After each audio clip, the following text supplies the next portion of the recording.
எந்த ஒரு சாப்பாடும் கொடுக்கல, எந்த ஒரு தண்ணி வசதியும் இல்லை, எந்த ஒரு போக்குவரத்தும் இல்லை. கொண்டு போன ஈத்தப்பழங்களும் கொண்டு போன சாப்பாடுகளும் எவ்வளவு காலத்தில் தாக்கி பிடிப்பார்கள். கடைசி காலங்கள்ல அந்த 3 ஆண்டுகளுடைய கடைசி கட்டங்கள்ல வரலாறு சொல்லுகிறது, சாப்பிடுவதற்கு எதுவும் இல்லாமல் இரவுடைய நேரத்தில் அந்த சஹாபாக்கள் சிறுநீர் கழிக்கக்கூடிய நேரத்தில் அதிலே அந்த சிறுநீர் பட்டு சர சர என்று சத்தம் வந்தால் எடுத்து பார்ப்பார்களாம். என்ன என்ன ஒரு விடயம் கீழே இருக்கிறது, அதை எடுத்து அது ஒட்டகத்தினுடைய ஒரு ஆட்டினுடைய தோளாக இருந்தால் அதை கழுவி அதை திரும்ப சுட்டி அதை சாப்பிட்டு தன்னுடைய வாழ்க்கையை கடத்திருக்கிறார்கள். அது மாத்திரமல்ல, எத்தனையோ குழந்தைகள் உயிரிழந்து விட்டார்கள். அங்கிருந்த தாய்மார்களுக்கு முழுமையாக பிள்ளைகளுக்கு பாற்படுத்த முடியாமல் குழந்தைகள் இறந்து விட்டார்கள். இறுதி காலங்கள்ல சாப்பிடுவதற்கு ஒன்றும் இல்லாம இலை குலைகளை அந்த பாலைவனத்தில் இருந்த அந்த மரங்களுடைய இலைகளை எடுத்து தண்ணீரிலே இரவுடைய நேரத்திலே ஊற வைத்து காலையிலே அதை சாப்பிடுவார்களாம். அவருடைய அந்த மனங்கள் எல்லாம் ஒட்டகத்துடைய விட்டை போல இருந்தது என்பதாக வரலாறு சொல்கிறார்கள். எந்த அளவுக்கு சிரமப்பட்டிருந்தார்கள். இப்படி ஸல்லல்லாஹு அலைஹி வஸல்லம் அவர்களுக்கு ஒரு பயங்கரமான ஒரு கவலை, அந்த ஷுஅபே அபீ தாலிப் கவலையாண்டில் ஏற்பட்ட ஒரு கவலை. இரண்டாவதாக அந்த காலத்திலே தான் ஸல்லல்லாஹு அலைஹி வஸல்லம் அவர்களுக்கு நபித்துவம் கிடைத்த உடனேயே தன்னுடைய மனைவிடத்திலே வந்து சொல்கிறார்கள், யா ஹதீஜா, என்ன மார்க்கத்தை யார் ஏற்றுக்கொள்ள போறாங்க, இந்த தீனை யார் ஏற்றுக்கொள்ள போறாங்க, இந்த கலிமாவை யார் ஏற்றுக்கொள்வாங்க, இந்த வகையை யார் கபூல் செய்வாங்க என்று கேட்கக்கூடிய நேரத்தில் முதலாக தன்னுடைய கணவனுக்கு இந்த மார்க்கத்தை பாதுகாப்பதற்காக உயிர் கொடுத்த உறுதிமொழி அளித்த அந்த ஹதீஜா அம்மையார் சொன்னார்கள், வல்லாஹி லா யுஸீக அல்லாஹ் வதா, நபியே, ஒரு நாளும் அல்லாஹ் உங்களை வீணாக்க மாட்டான். இன்னகல தஸலுஹிம், நீங்க இனபந்துக்களை சேர்ந்து வாழ்றீங்க, ஏழைகளுக்கு உதவி செய்றீங்க, கஷ்டமானவர்களுக்கு வழிகாட்டுறீங்க, அதனால அல்லாஹ் ஒரு நாள் உங்களை வீணாக்க மாட்டான் என்று முதலாக ஆள்கள் சொன்ன அந்த ஹதீஜா மரணமானதும் இந்த அதாவது ஹிஜ்ரத்துடைய இந்த ரஜபுடைய மாதத்துடைய ஆரம்பத்திலே தான். இதே போல ஸல்லல்லாஹு அலைஹி வஸல்லம் அவர்களுக்கு உறுதுணையாக இருந்த, இஸ்லாத்தை ஏற்றுக்கொள்ளாவிட்டாலும் இஸ்லாத்துக்குள்ளே வராவிட்டாலும் நபி அவர்களுக்கு எந்த ஒரு ஆபத்தும் வந்துவிடாமல் எல்லா வகையிலையும் பாதுகாப்பு கொடுத்த அபூ தாலிப் அவர்களுடைய சிறிய வந்த அபூ தாலிப் உலகத்தை விட்டு பிரிந்ததும் இப்படியான இந்த ரஜபுடைய மாதத்துடைய ஆரம்ப கட்டத்திலே தான். இவைகளை எல்லாம் ஸல்லல்லாஹு அலைஹி வஸல்லம் அவர்களுக்கு கவலைக்கு மேல கவலை, துன்பத்துக்கு மேல துன்பம், சிரமத்துக்கு மேல சிரமம்.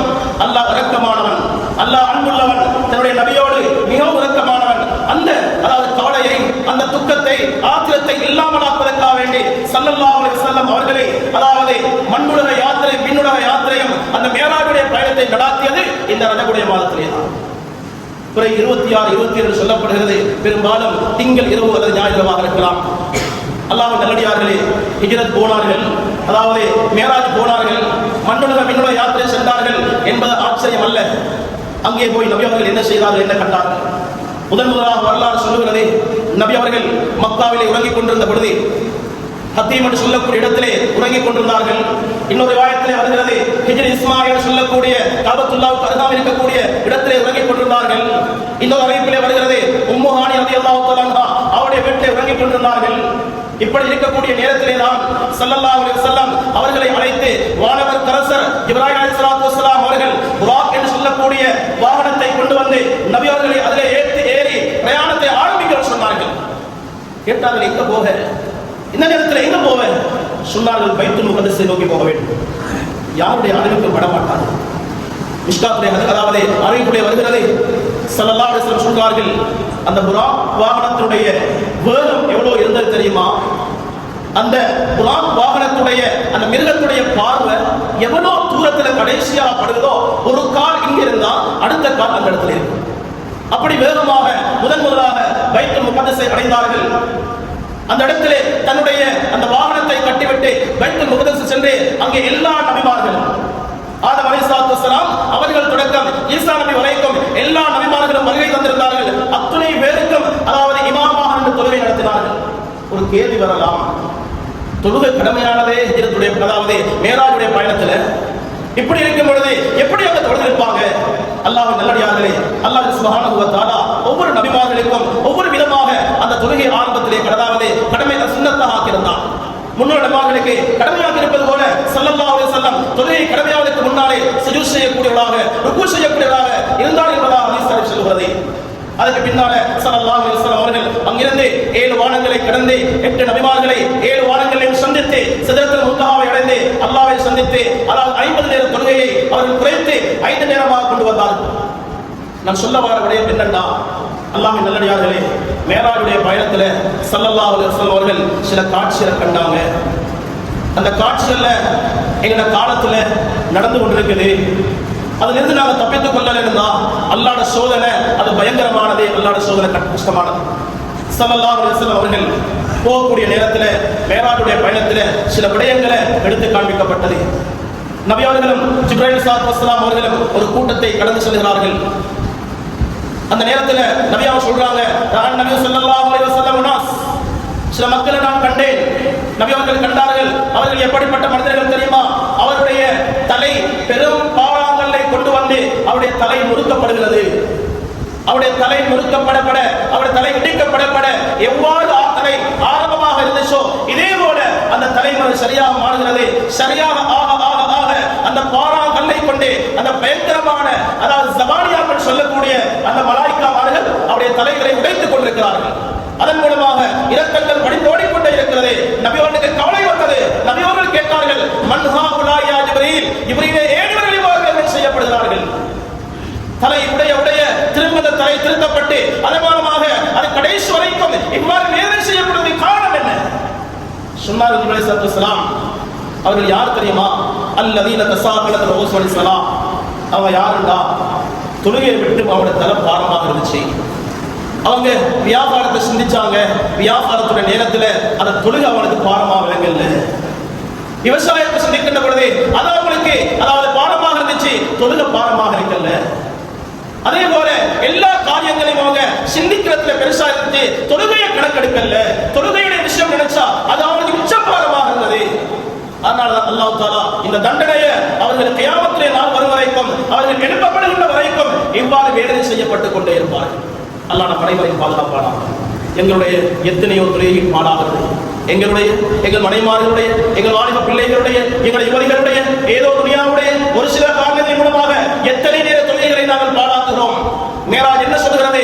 அந்த தொழுகையை பாழாக்கின்ற பொழுது அல்லாஹ் தஆலா விட்டவர்களுக்கு, பாழாக்குவர்களுக்கு இவ்வாறு தான் கியாமத் நாள் வருவரைக்கும் தண்டனை அல்லாஹ் கொடுப்பார் என்பதை நபி அவர்கள் மேராஜுடைய பயணத்திலே கண்டு வந்தார்கள். இரண்டாவதாக ஸல்லல்லாஹு அலைஹி சொன்னார்கள், இன்னொரு கூட்டத்தை நான் கண்டேன். அவர்கள் யார் தெரியுமா? லஹும் அல்ஃபாரு மின் நஹாஸ் யஸ்மிஷூன வஜூஹும் வஸுதுரஹும்.